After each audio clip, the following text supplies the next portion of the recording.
Emma Lipich, and you're watching CAN TV. We're here today with Michelle Gilbert, Legal Director at the Lawyers Committee for Better Housing. So thank you so much for being with us. Thank you for including us. So talk to us about the work that you do at LCBH. Well, right now, in addition to all the rest of the work that LCBH does throughout the year, we're heading up the Chicago COVID Eviction Prevention Project.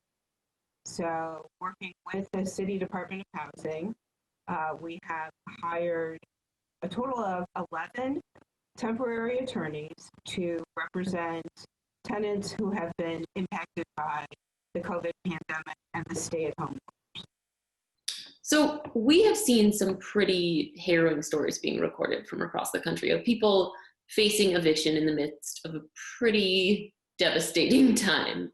So in Illinois and now nationally, there's a current moratorium on evictions. However, LCBH has called attention to the fact that landlords are still carrying out illegal evictions or are putting pressures on tenants to vacate. So can you talk more about that? Well, one of the things that we want to do with the project is that we know that tenants are being illegally locked out. Fortunately, in the city of Chicago, there's a good landlord-tenant ordinance that makes lockouts illegal. And by lockout, I mean anything from literally changing the locks or plugging the locks or taking the locks out of the door, or even using utility usage as a way to get the tenant to move without following the legal process. So this morning we were considering a case where the landlord has done something with the circuit box and has denied the tenant access to the area where the circuit breakers are. So the tenant has had no electricity for 2 weeks. We are at, which sounds pretty bad when you consider that that includes a period of August and September when it's pretty hot. So we're investigating that case right now. We, if it turns out as we believe that it is, we'll be filing sometime this week in the Circuit Court of Cook County to get an injunction to require that the landlord return the apartment to the condition in which it was let. So we could get a temporary restraining order. I've done that in other cases to require that the landlord give access to the utilities so that the client can have full use of the electric utility. I mean, there's no question that the pandemic has hurt everyone and that the eviction moratorium hurts landlords. It isn't our goal to do litigation so that people don't have to pay rent. And in fact, none of the moratoria, the governor's, the new CDC moratorium, none of the moratoria forgive rent. And at LCBH, we're in a little different position than some other programs because we have a legal department and we have a social services department. We have access to some emergency funds. Now, we don't have the capacity to make all landlords whole, but we want to work with landlords on repayment agreements and using some of these resources to pay landlords some back rent. And it says right in the name, we want to prevent evictions. We want to promote housing stability because evictions are very destabilizing for the families, for the communities, and really for society in general. People who are evicted don't just go away, and it's a much better use of resources to prevent the eviction than to have people who are homeless. Right. And so I think, as you just brought up, it's often mentioned that landlords are also in a tough position, unable to make mortgage payments. So are you finding that these illegal evictions are typically being carried out by individual landlords, or is it usually larger property companies, or are you seeing it across the board? I would say in my experience that it really is the smaller landlords that do an illegal lockout. No one thinks that it is legal to take the lock out of the door to effect an eviction. There might be some things that you could call someone and say, oh, you're doing this and it's illegal. and they could say, oh, I didn't realize it was illegal. But no one ever says, oh no, I thought I had the legal right to take the lock out of the door. They know that's illegal. And we do always try calling the landlord or sending a letter to the landlord, contacting however we can before we don't just immediately run into court.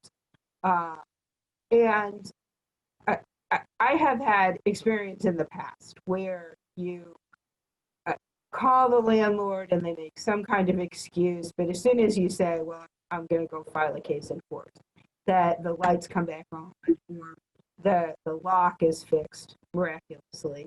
And the big management companies know that, I will say in my experience, that the big management companies know that it's illegal and that they can be fined under their civil and criminal penalties under the landlord-tenant ordinance. So I really find it more with the smaller landlords. I would also say, because you point out landlords need to pay their mortgages, there is also mortgage assistance. Landlords who have federally involved mortgages can contact HUD, can get mortgage extensions, and the state of Illinois had mortgage assistance where landlords could get up to $15,000. So I realize it's a problem that people have to pay their mortgages, and fortunately the government has made some assistance available for that as well. Right. And so what are some common legal problems that renters face? So often I think renters are unaware of their rights. So where can people educate themselves about how they are protected by the law? Well, there are a couple of ways that LCBH has. First, there's a website called Rentervention.com, and there is a computer chat bot, this little cartoon figure we call Rennie, and it engages in a virtual chat. So, for example, the city of Chicago has an ordinance that encourages a COVID-specific ordinance that encourages landlords and tenants to work together to resolve repayment. And the tenant has to give the landlord in writing, by email, or by text, a COVID economic impact statement. Doesn't have to be fancy, but they have to tell the landlord, my income has been impacted by COVID. You can text Rentervention, you can go to the Rentervention site, it will develop that form for you, text it back to you, and then you can text it to the landlord. There's information available on the LCBH website. There's also something called Illinois Legal Aid Online, which is meant for people who are self-represented, community members who want to get information about evictions in plain language. They are often written by lawyers, but non-lawyers edit them with the intent of making them very accessible to the public. Edit out all the Latin phrases. So those are a couple of good sources for people to find out more information about their rights. Right. So the Rentervention program, or the Rentervention bot, it's pretty remarkable. Can you just talk a little bit more about that? Because I think that, I've attempted to interface with it, and that's a pretty incredible tool that Chicagoans have now. Okay. If you ask me anything about the coding, the answer is no. I can't talk more about that. I have seen the logic flow, but it was developed over time to learn relevant questions it could ask people and give them choices of responses, and then based on the response, give them simple legal advice. So the chatbot can do things like help develop the COVID impact statement, or the Center for Disease Control also requires a declaration for protection under that moratorium, and that's something else that Rentervention can help you develop. But Rentervention also asks whether you would like to talk with an attorney. So if someone is putting in questions and they can get some pre-programmed, simpler answers, but Rennie will remind you that attorneys are available. Normally that goes into what we call the virtual clinic, and people can get callbacks during the year. We have volunteer attorneys who have training who can call people back. And right now that will be staffed by our COVID eviction prevention attorneys. So if people go to Rentervention, they can get the simple advice from the chatbot. They can also use that as an entree into the system to talk with one of the staff attorneys. What are Chicagoans going to be facing when the moratorium does come to an end? I mean, obviously people are already in pretty precarious financial situations. So will they be then faced with the choice of either paying 6 months back rent or leaving? It will, I mean, each case will depend on the individual circumstances. Right. I certainly hope that as some things have opened up, that more people are returning to work. I think it's amazing how ingenious some, especially restaurants, have been about figuring other ways to seat people. So some people are returning to work, or they may have accessed the additional unemployment benefits. And we want to use a combination of the emergency rental assistance we have to work out repayment agreements. And I have heard this many times from landlords that they want to work out repayment agreements. No one ever wants to go to court. Neither really the landlord or the tenant. You know, you have to pay to go to court. And for some landlords, they have to pay an attorney. Everyone wants to try to avoid that. One thing that I'd really like to caution tenants, though, is if they're working on a repayment agreement with their landlord, that they want to get that in writing. Landlords have the right to take partial payment. I mean, the rent is owed to them. They have the right to collect that partial payment and still file an eviction unless they've agreed in writing not to. So that's one of the services that we want to provide.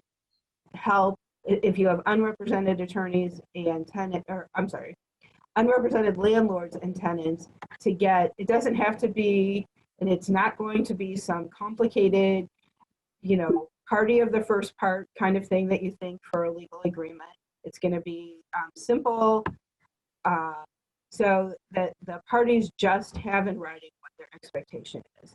So our hope certainly is that with a combination of repayment and rental assistance, that we can help landlords and tenants preserve the tenancy, get money into the landlord and keep money into the community and prevent that instability. Right. And so what do you need from legislators, both federally and locally, to avoid whatever the end of this crisis could look like? I would say there are a couple of issues that are pending that are being discussed that would be helpful, substantive changes in the law that could be limited COVID-related exceptions. For example, make it easier for tenants to get their eviction file sealed. If, worst case scenario, the landlord has filed an eviction and the tenant has agreed that they can't get current and they move out, we all recognize that this is a really extraordinary time. I know some of the landlords who are friendly with the tenants will be trying to enact legislation like that. I think what we really need, this is a place where landlords and tenants will completely agree, is if Congress could pass some more COVID relief. Because what has passed so far is not going to be sufficient to cover rent arrears. And so, we certainly encourage Congress to take up the legislation that's before them and help move more money to the community.